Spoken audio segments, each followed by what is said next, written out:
నెల్లూరు జిల్లా రాపూరు మండలం ఏపూరు గ్రామంలో మండల వ్యవసాయ అధికారి సోమ్ సుందర్ రాజు, టీడీపీ పార్టీ అధ్యక్షుడు చెన్ను అశోకరెడ్డి, సొసైటీ అధ్యక్షులు దందోలు వెంకటేశ్వర్ రెడ్డి ఆధ్వర్యంలో రైతులతో గ్రామ సభ నిర్వహించారు. ముందుగా రైతులు, వ్యవసాయ అధికారులు రైతన్న మీకోసం CM Chandrababu Naidu video conference లో పాల్గొన్నారు. రైతులకు పంటలకు సంబంధించిన సలహాలను, రసాయనాల మందులు వాడడం తగ్గించి ప్రకృతి వ్యవసాయం చేయడం వంటి విషయాలపైన వ్యవసాయ అధికారులకు రైతులను అవగాహన పరిచారు. చెన్ను అశోకరెడ్డి, దందోలు వెంకటేశ్వర్ రెడ్డి, జిల్లా ప్రత్యేకాధికారి గీత మాట్లాడుతూ ముఖ్యంగా గ్రామాల్లో పండించే వివిధ పంటల విత్తనాలు శుద్ధి, ఎరువుల యాజమాన్యం, నారుమడి యాజమాన్యంలో రసాయన ఎరువుల భారాన్ని తగ్గించాలన్నారు. ప్రకృతిలో దొరికే ఆవు పేడ ఎరువుల వాడాలని, పెట్టుబడి వ్యయాన్ని తగ్గించి మంచి దిగుబడులు పొంది లాభాలను ఆర్జించాలని తెలిపారు. ఈ కార్యక్రమంలో సొసైటీ అధ్యక్షుడు వెంకటేశ్వర్ రెడ్డి, టీడీపీ నాయకులు నల్లవడ్ల వెంకటరమణ, మాలిపాటి వెంకటరమణారెడ్డి, మధురెడ్డి, ఎంఎంటీ పచ్చిగాల రత్నం, ఏపూరు ఎంపీటీసీ రమణమ్మ, సర్పంచ్ అశ్విని, మాజీ సర్పంచ్ చంద్రశేఖర్ రెడ్డి, రేవూరి రత్నయ్య, కొప్పుల చిరంజీవి, రేవూరి చరణ్, టీడీపీ నాయకులు, కార్యకర్తలు, రైతులు పాల్గొన్నారు.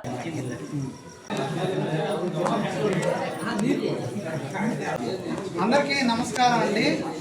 ముందుగా ఈరోజు మనకు ముందుగా చెప్పుకున్నట్టుగా 24వ తారీఖు నుంచి 29వ తారీఖు వరకు రైతన్న ఇదేముందంటే మా యూసారు ప్రతి గ్రామంలో ఒక షాప్ ఇట్లా కానీ చేస్తే కొనుక్కుంటాం అందుబాటులో ఉంటారు. అందరూ చేసుకోవాలంటే చేసుకోలేదు సార్. అది ఒక షాప్ ఏర్పాటు చేస్తారు. ఈ లోపల ఎవరన్నా ముందుకు వచ్చి అధికారులకి, అనధికారులకి అందరికీ నమస్కారం. ఈరోజు మేము గౌరవనీయులు మండల పార్టీ అధ్యక్షుడు చెన్ను అశోక్ రెడ్డి గారు, అలాగే రాపూర్ సొసైటీ అధ్యక్షుడు గతంలో గౌరవనీయులు ఏపూరు నించుకోవడంలో ఏంటని ఇందాక మన వెంకటేశ్వర రెడ్డి గారు చెప్పారు. ఏపూరులో రైతులు ఎక్కువ మంది ఉన్నారు, అన్ని రకాల పంటలు పండించే వాళ్ళు ఉన్నారు. దానికి ఏపూరు పెడితేనే మంచిది అని ఒక సలహా ఇచ్చారు ఆయన. నేను అదే పదిగా 2-3 అడిగి కనుక్కున్నాను. వాళ్ళు కూడా చెప్పిన మాట ఇదేనండి. ఏపూరులో చిన్నకారు రైతులు రకరకాల పంటలు కూడా, వెరైటీ పంటలు అంట, కూరగాయలు కూడా పండిస్తున్నారని చెప్పి నేను విన్నాను. ఎంతో మంచిది. సో అది ఈ సభని ఇక్కడ పెడితే ఎంతో లాభదాయకం పని ఏవో గారికి సలహా ఇచ్చి ఈ సభని ఈరోజు ఇక్కడ కట్టడం జరగమైంది.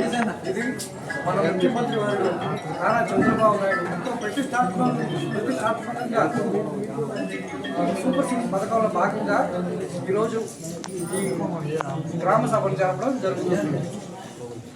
అదేవిధంగా మనం రుణాల విషయానికి వస్తే ఈ మధ్యనే ఒక మన ఏపీ ప్రభుత్వం తరఫున 5,000, సెంట్రల్ గవర్నమెంట్ తరఫున 2,000 మన నారా చంద్రబాబు నాయుడు గారు అందరూ వ్యవసాయదారుల ఖాతాలో వేయడం జరిగింది. ఈ విధంగా ఇంకా ఈరోజు నాకు ఏవో గారు చెప్పిన ఈ ప్రోగ్రామ్ గురించి చెప్పింది ఏంటంటే, రైతులకు ఏమైనా సమస్యలు ఉన్నాయా, ఇక్కడ మన భూమిలో ఏమైనా లోపం ఉందా. ఫర్ ఎగ్జాంపుల్ మాకు ఆయన చెప్పింది జింక్ లోపం ఉందని ఆయన చెప్పారు. ఆయన సాయిల్ టెస్టింగ్ కూడా చేస్తారంట.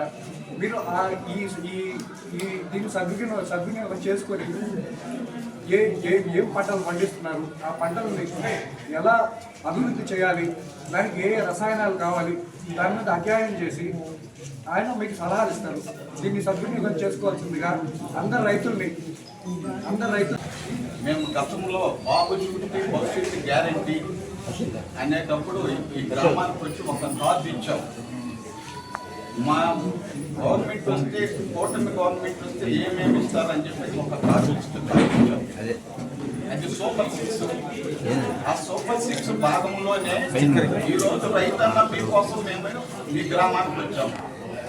మీ గ్రామానికి వచ్చి ఆ రోజు భవిష్యత్తు గ్యారెంటీలో ఇచ్చిన హామీ ప్రకారం ఈరోజు రైతన్న మీకోసం 2వ ఏడత డబ్బులు కూడా మనకు గవర్నమెంట్ మీకోసం ఇచ్చింది.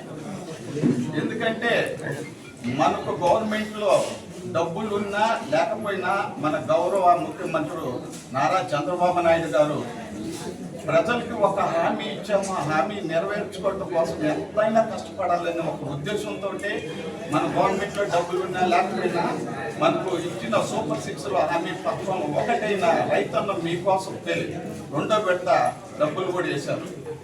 అలాగే మీకు అందరికీ తెలుసు, ఈరోజు మన గవర్నమెంట్ ఎంత కష్టాలలో ఉందో, ఎంత కష్టం వచ్చినా కూడా పేదలకు ఇచ్చిన వాగ్దానాల కోసం మన ముఖ్యమంత్రి నారా చంద్రబాబు నాయుడు గారు అహర్నిశలు కష్టపడుతూ ఇతర దేశాలకు వెళ్తూ ఒక పరిశ్రమలు తీసుకొస్తూ ఒక 20 లక్షల ఉద్యోగాలు ఇవ్వాలని ఒక లక్ష్యంతో కూడా మన గవర్నమెంట్ పని. అశోక్ రెడ్డి గారి మేమైతే ఈ మండలంలో ఎక్కువ కష్టపడే రైతులు, నాకు తెలిసి ఈ మండలంలో ఎక్కువ ఏపూరు గ్రామ రైతులు ఎక్కువ కష్టపడుతుంటారు.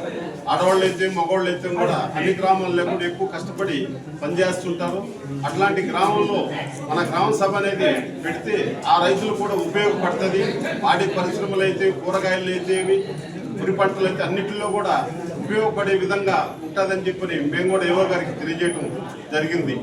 ముఖ్యంగా ఈరోజు చంద్రబాబు నాయుడు గారు ఈ రాష్ట్రాన్ని గురించి, ఈ రాష్ట్రంలో ఉన్న భవిష్యత్తు ఏ విధంగా చేయాలా, మన కొత్త రాష్ట్రంగా మన అవతరించిన తర్వాత 5 ఏళ్ల లోపల పూర్తి చేయలేకపోయినాం. తర్వాత వైసీపీ గవర్నమెంట్ వచ్చిన తర్వాత మీ అందరికీ తెలుసు, ఒక రాజధాని అని చెప్పని ఒక ముఖ్యమంత్రి వర్యులు ప్రకటించిన తర్వాత 3 రాజధానులు అని చెప్పని చాలా ఇబ్బందికరంగా జగన్ చేసినందువలన ఈరోజు మళ్ళా రాష్ట్రానికి పునర్నిర్మాణం ప్రాణం పోసినట్టుగా మన అమరావతికి అయితే ఏమి మొన్న చూశారు. ప్రధానమంత్రి నరేంద్ర మోడీ గారు కర్నూలుకు వచ్చిన తర్వాత 13,200 కోట్లు నిధులు తీసుకొచ్చి రాయలసీమ జిల్లాల్లో పెట్టాలని, ఎందుకంటే వెనకబడిన ప్రాంతాల్లో అభివృద్ధి చేయాలని. అట్లాగే మన రైతులు కూడా ఏ విధంగా కష్టపడుతున్నాం, మన రైతులకి ఏమి లభ్య పొందుతుందని చెప్పానని యూరియాకి సబ్సిడీ ఇచ్చింది, డిఏపికి ఇస్తుంది. మనకి ఈ డబ్బులు కూడా పిఎం కిసాన్ అయితేవి, రైతు భరోసా అయితేవి కూడా మొన్న చంద్రబాబు నాయుడు స్టేట్ గవర్నమెంట్ 5,000 రూపాయలు వేసింది. పిఎం కిసాన్ నరేంద్ర మోడీ గారు 2,000 రూపాయలు వేశారు. ఎంత డబ్బులు రైతులు కేసినా ఇంకా వెనకబడి నేను ఒక రైతునే వెనకబడిపోతున్నామంటే ఎందుకు పడుతున్నామంటే మనం పండించిన పంటకి మద్దతు ధర లేదు. ఈరోజు నిమ్మకాయలు చూస్తే 6 రూపాయలు 7 రూపాయలు 1 కేజీ అమ్ముతున్నాయి.